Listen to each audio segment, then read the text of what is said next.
Hello. Now it's time to design a floral arrangement with our gorgeous garden roses. I love this vase because it's elevated a little bit. It's not too big. Um, really shows off the whole rose, because they kind of droop over. You can see I scrunched up some chicken wire in the bottom, kind of tucked it in there. There's no need to tape it. It's secure in there.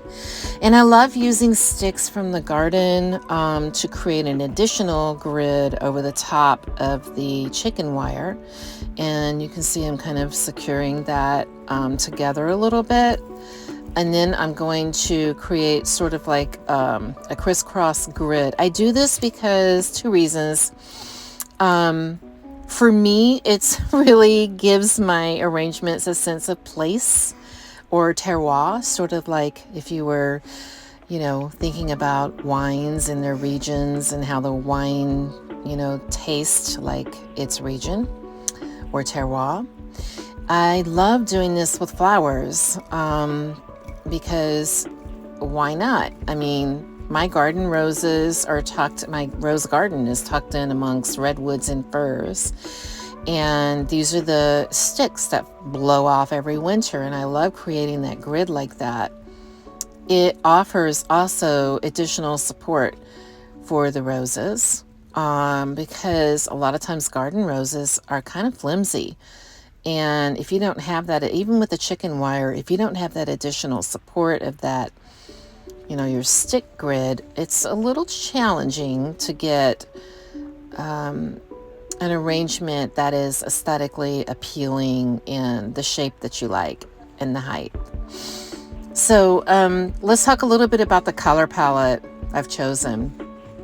I talked about that briefly in the video prior to this when I was cutting the roses.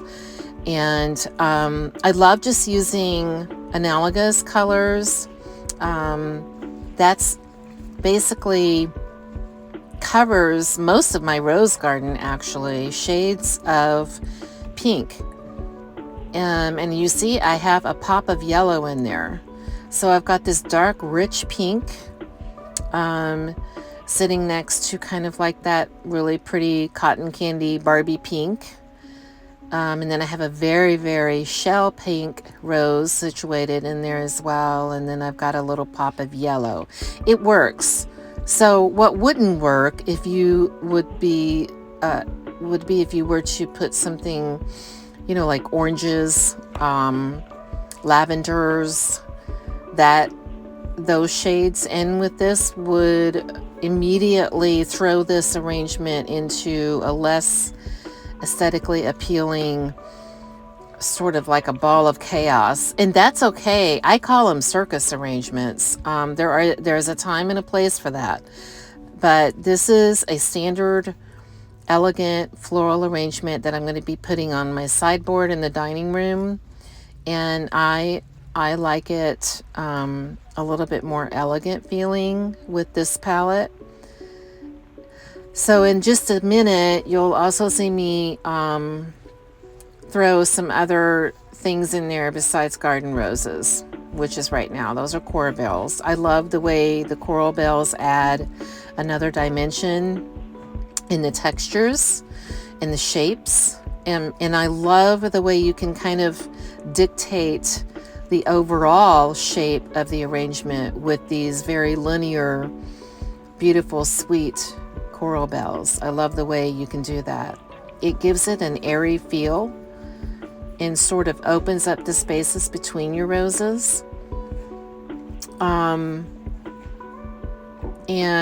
as far as how I'm arranging the roses, well, I've always said you don't want starting at the vase line, the top of the vase.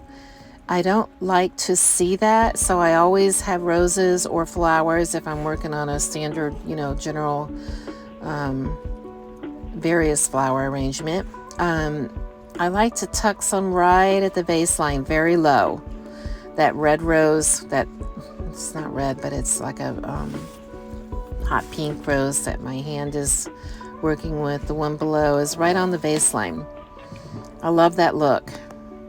You can't see the line of the vase, so the flowers don't, stand up above the vase line. And I've got some movement in there. You always want movement in your floral arrangements. And that's about it. There's the end. Isn't that beautiful?